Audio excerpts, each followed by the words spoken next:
It's the Brad and John Show. Brad and John Show. Today's date is July 25th. This is the C Block, which means we start at right around 7:40. We're only 9 minutes late, John. I'm sorry. Okay. Info Dude. You love Info Dude, right? He's fantastic. Mike Otten. Yes. New business idea for Brad's Coldwater Creek rafting adventures. That's a great idea. You know what? You could be in charge of that operation, and I would run the River de Pere Yacht Club.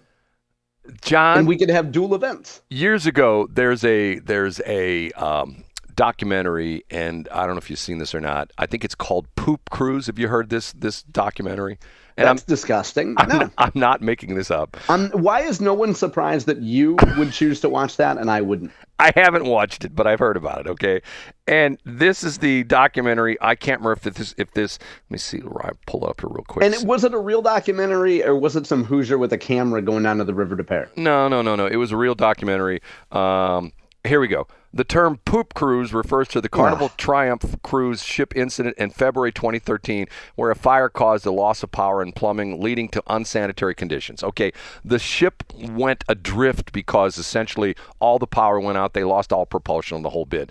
And I say that, and matter of fact, for a while, I actually owned the domain name. I think I gave it up.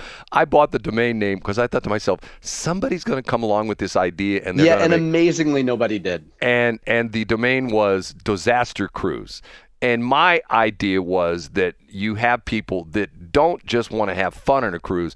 They want to have things go bad on a cruise, and what you would do is you would book a passage on the Disaster Cruise, and once you left port in Miami, wherever you're out of, essentially 2 or 3 hours into it, there would be an alarm to go off, and there would be a different disaster for every cruise. We've lost all propulsion, and we're going to just be floating aimlessly in the Atlantic, and we won't have any water for the next 48 hours. So, and then people go, oh my God, what are we going to do? What are we going to do? And see, that would be fun. Now, see, the whole thing about this is that when if you've seen this documentary about the poop cruise, I'm thinking to myself, if I would have known this was going to happen ahead of time, and let's say the cabin was $2,000, I would have paid $10,000 to be on that cruise, because it would be something you could talk about for the rest of your life. I was on the poop cruise. It was terrible. We had to poop in plastic bags, and we had no food, we had no water, and we laid on the deck all day long. It was terrible. I mean, I wouldn't say it's terrible. I would say it's wonderful, because not everybody wants nice things. People like me wants things that blow up. People like me. Yeah, I think so. And what do you think it is about your life, Brad, that you insist on having chaos? Like, you've never wanted to have a job where you have consistent, reasonable health care, where you have a steady income. You would rather go out there and eat what you kill and struggle with a lot of effort rather than take an easy path and live a comfortable life. John, there's 2 things I say to that. I'm an American and I'm a man. Yeah. That's what I say. So masculinity is living by the seat of your pants and rejecting stability is what you're saying. No, I'm not saying rejecting stability, but what I'm saying is we are here in the St. Louis area. Remember, we have this arch which commemorates the gateway to the West. And the idea being this, when in the old days, back in the early 1800s, probably the late 1700s, early 1800s, St. Louis was the last spot of civilization before you got to the West Coast. It was rugged individualism, wasn't it, Brad? And if you went down to Laclede's Landing, they had outfitters down there. You bought your wagons, you bought your meat, which was, what petrified, or what they call that when they make the meat where you eat it for like 3 days or something like. I know what you're saying. Okay. Yeah, it's not pasteurized, but I know what you're saying. Right. Okay.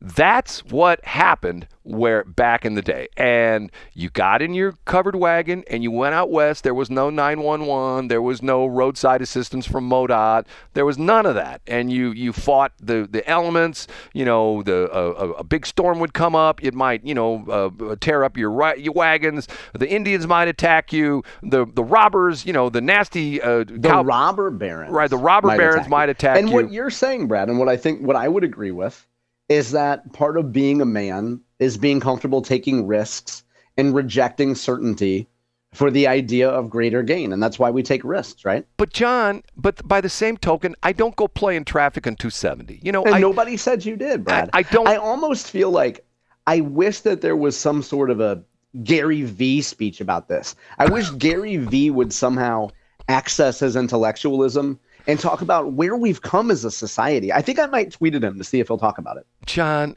I will say this again, and I mean it with all sincerity. We've gotten too soft. Too soft. I mean, I told you the story that what one of my friends, her brother was blown away about the fact that I had a chainsaw. Matter of fact, I have 5 chainsaws, and I regularly use them. He was like, oh my God, he's got a chainsaw. Couldn't he get hurt on that? Couldn't he cut off an arm? Yes. And, once again, it's the risk-reward ratio. I could get out there with a handsaw, like my dad used to do, and spend 3 hours cutting down a limb on a tree, or I could fire up my trusty Steel 192T and get that sucker and cut that limb off in 30 seconds. Get what I'm saying, John? Brad, you know what I love is that you can spin out a 192T, but you can't remember what we talked about yesterday. By the way, you have 5 chainsaws. Is juggling them what happened to your eye? You can be honest, Brad. No, that's what happened to my hip. One of them hit me in the hip. One of them shaved off a little bit. It shaved off a little bit of your labrum, and that's why you have a little bit of a gimp, right? There's a perfect example. What John is referring to 22 years ago. Matter of fact, I'll tell you the exact. Actually, it's 23 years now. January 2nd, 2002. I've worn glasses since I was 5 years old. And a friend of mine, Jack Klobnak, who at one point in time owned Laser Vision, he's now a multimillionaire, and he won't talk to me anymore because he's afraid I'm going to ask him for money. We get it. I said no low self-esteem theater today, Brad. Get to your LASIK story. So I was supposed to have LASIK surgery, which I did, and they were going to feature me as one. I was going to be on the TV commercials. Hi, I'm Brad Hildebrand. I had LASIK surgery. It was you right next to Harry Eggleston. Right. Good old, you remember Harry Eggleston. Okay. So I go in for the surgery, and I look at the paperwork, and it says 1 in 5,000, will result in bad consequences. And I go and I said to myself, I bet you I'm that 1 in 5,000. So I go under the knife, so to speak. It's like the thing called a microkeratome. They don't use anymore. They use all lasers. And they start the surgery, and the doctor says, OS blank blank T. It's never a good thing when the doctor operating you says OS blank blank T. And his next words were, Brad, we've had a major problem, and we're going to have to do emergency surgery on your eye. Okay? I took that risk, John, and I was the 1 in 5,000. But yet, when I tell that story, you know what the next thing people ask me? Well, did you sue? And the answer is, no, I did not. Because you accepted that risk when you went in there, Brad, and you're a man. And you knew that there would be consequences. And after the accident happened, you said, you know what? I'm going to deal with this. I'm just going to have a bad eye for 20 years. And then 20 years from now, I'll go in and get it fixed. And that's what men do. We suffer in silence, right, Brad? John. I'm complimenting you. Yeah, no, you're not. It's, what do they call that? Is the back of your hand sore from slapping me with it? Is that? It sure is. Hey, is Harry Eggleston around? Is he done pretending like he's going to run for Congress? Can he maybe come out of retirement and fix your eye? He's at this place. He used to have the place. You'd see it right there on 270 south of Olivet. Is he still working? Isn't he your age or something? Isn't he decrepit at this point? He's down in Florida now. I'm pretty sure he doesn't live here anymore. Oh, he's doing that yacht rock station with J.C. Corcoran, right? Right. Wherever, yeah. Oh, don't get me going on this. Hey, speaking of great radio people, I saw the other day on Mark Reardon's show, to commemorate the passing of Ozzy Osbourne, there was a guy who's a jack of all trades, a radio legend, and a congressional candidate. I can't think of his name, Brad, but he was on the Reardon show the other day. Are you talking about Randy Raley? Oh, Randy Raley. That's right. The media legend and congressional candidate. He was on Mark Reardon's show the other day, Brad. Do you want me to send you a link to it? I won't. No, he's been on a show before. Here's the situation I have with Randy Raley. Okay. Randy Raley on Facebook tells the story over and over and over and over. Wait a minute. Old guys that are lifetime radio people retell stories ad nauseum? Tell me more, Brad. He tells the same story about how he came to St. Louis to work at KC and he was so excited. And the staff at KC didn't like him because he wasn't a local boy. Because at that time, all the guys on KC, they were all homegrown people, Brad, and he wasn't. Right. But he overcame that. But he didn't, according to him, that they were mean to him and nasty to him, and they never treated him right, and gave him the bad parking space where he actually had to park in the parking lot for the 66 Drive-In Theater, which KC used to be at the time. It surprises me that an old radio guy would manufacture slights in his own head that were never actually intended. Next thing you're going to tell me he got a real mean text from Bill Eigel that probably was very neutral. He did. Matter of fact, oh, wow. Bill, when I was in the Panera the other day with Bill Eigel, and Bill Eigel said, and I don't like Randy Raley either. And I go, okay, Bill, I get it. I mean. Brad, at some point, 4 wonderful children will come to me at a date that I hope doesn't happen for a long time. And they're going to say, we looked at our dad's echocardiogram, and we saw that by prompting him every C block to get off topic, you caused his 19th and final heart attack. And I'm going to say, well, what do you want me to do, Brett?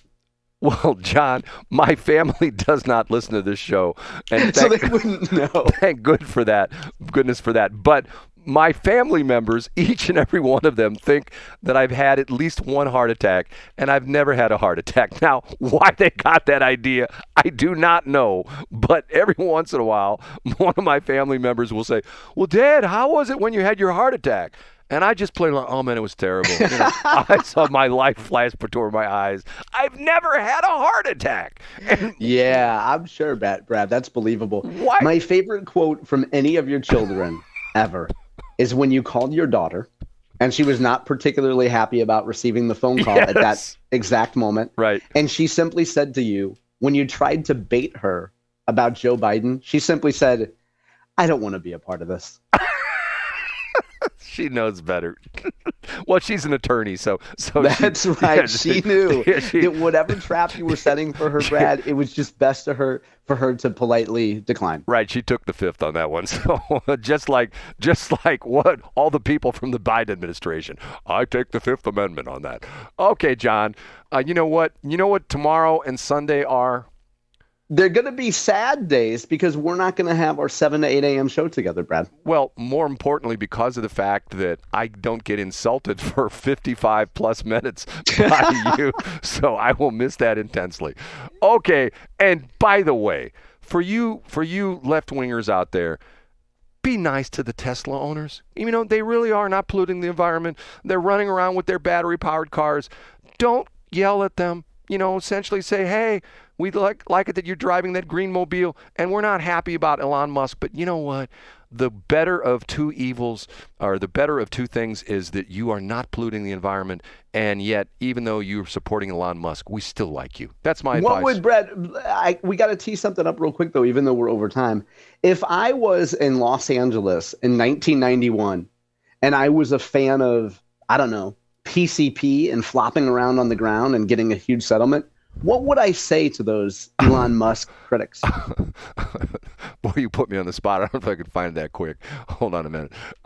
Okay, here we go. You ready? This is what John would say. I just want to say, can we all get along? Can we get along? And I will say this, Bill Eigel, I love you, dude. You're my best bud. He loves you too. I'm his official spokesman now, Brad. I can't wait to see you Monday, Brad. Bye.